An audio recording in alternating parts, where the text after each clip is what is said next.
This is huge for the Boston Celtics. Celtics rookie Jordan Walsh has just been called up from Maine, and with a short-handed roster going into San Antonio, could this be Jordan Walsh's first playing minutes in the NBA this season? We'll be diving in, looking at Jordan Walsh's G League stats, and looking at some interviews from two of his G League teammates, talking about how great Jordan Walsh has been for this G League team, and how he could be impactful for this Celtics roster, hopefully in the future. All of that and more on this episode of Celtics Digest. I'm Bruce Veliz. But before we dive into this Boston Celtics content, I would like to say that roughly right around 80% of our viewers are not subscribed, and we'd greatly appreciate it if you guys hit that big old red subscribe button and join the Celtics Digest family. Before we get into this video, I would like to say thank you to everyone that's hit that subscribe button. We recently just hit our goal of 3,000 subscribers, and we couldn't do it without the help of you guys. So if you guys want to make sure you stay up to date on daily Boston Celtics content, hit that subscribe button, as you definitely will not regret it. But let's dive into the news at hand today. So make sure to grab a snack, as today is going to be a jam-packed episode as we dive in looking at this big thing at Jordan Walsh. And we'll be looking at Jordan Walsh possibly getting an opportunity. Now, I'm a huge Celtics fan and a huge Jordan Walsh big fan this year. I've been wanting Jordan Walsh to play with the Celtics team since the start of the season. I thought he possibly could have been the backup four alongside Oshae, Brissett, and Lamar Stevens, but the Celtics felt like he needed to definitely develop and learn how to play in the G League before he got that NBA run. They sent him down to the G League at the start of the season after having a phenomenal summer league alongside JD Davison, and they're looking like they could be two potential stars alongside Sam Hauser that the Celtics could build up in this system and have for the long haul. But let's look at Jordan Walsh and look at how impactful this is for the Boston Celtics. As we can see from the Celtics Twitter, they recalled Jordan Walsh from the Maine Celtics last night, and that is a big thing for the rookie.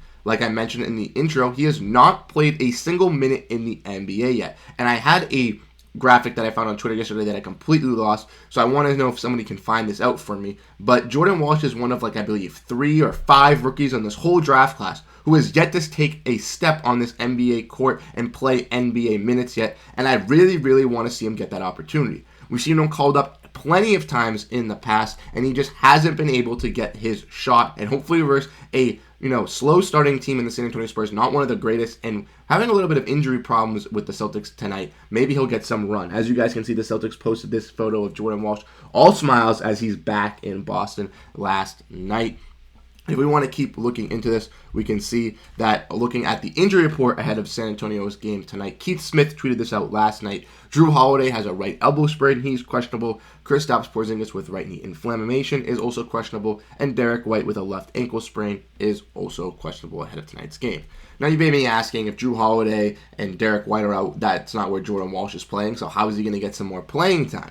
Well, I figure that if, obviously, Derrick White and Jrue Holiday, one of them is out, the Celtics will have to factor someone else into the starting lineup, meaning Al Horford will have to jump in, or if Kristaps Porzingis is also out, then a guy like Sam Hauser will hop in, make the lineup a little bit smaller. JB might be playing a little bit more of the 2 guard, Payton Pritchard playing a little bit more, so then we might see Jordan Walsh actually playing at the 4 position in a decent role. Obviously, with Kristaps Porzingis possibly being out as well with some right knee inflammation, that helps out the front court depth. Celtics obviously have Kata, they have Kornet, they have Horford, they have Porzingis. But with no Porzingis, just having Horford, Kata, Kornet, and Walsh there, you have the possibility of seeing Jordan Walsh, especially versus a very lackluster team in the San Antonio Spurs, bottom of the Western Conference, developing Victor Wembanyama. They're not looking to, go out and win games. Obviously, I'm sure they'd love to beat the best team in the league in the Boston Celtics here tonight and to stop the Boston Celtics home record of 19-0, but I'm sure that if the San Antonio Spurs lose this game, it's not going to be any heartbreak.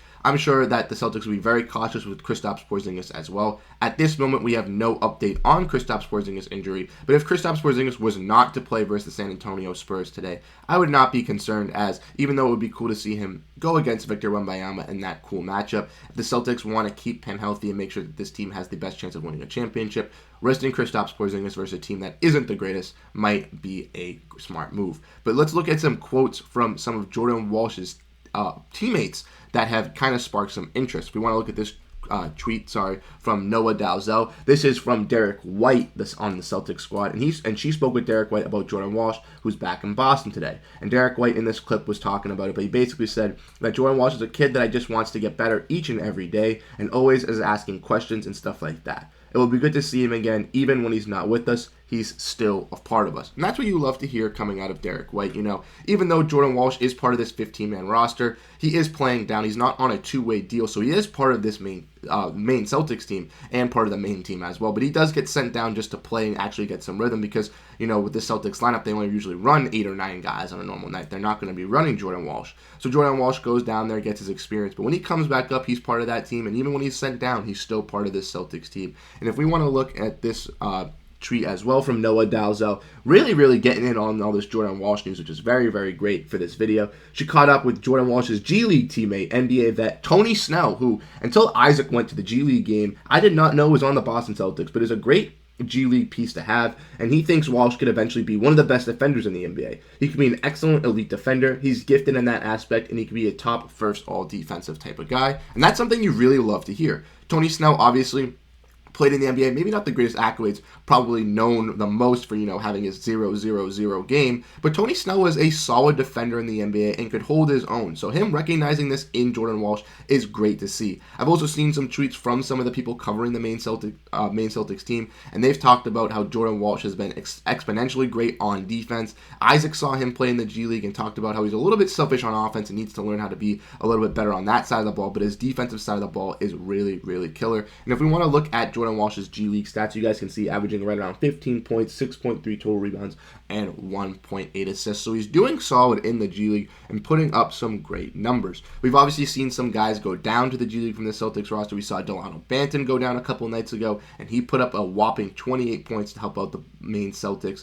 But Jordan Walsh, DJ Stewart, even Jrue Peterson have had some great looks on this G League team, and they're looking like they could be nice pieces for the future for this Celtics team if the Celtics want to keep building through the G League like they did with Sam Hauser. But I'm very excited for this matchup tonight as the Celtics will be taking on the San Antonio Spurs. Hopefully we get to see Jordan Walsh in tonight action and actually get to see him play in his first NBA game. But I want to know your guys' thoughts and opinions in the comment section down below. So let me know what you guys think of this news revolving around Jordan Walsh. Do you guys think that he will suit up for the Boston Celtics and get his first playing time tonight, or do you guys think he is just called up for the bench?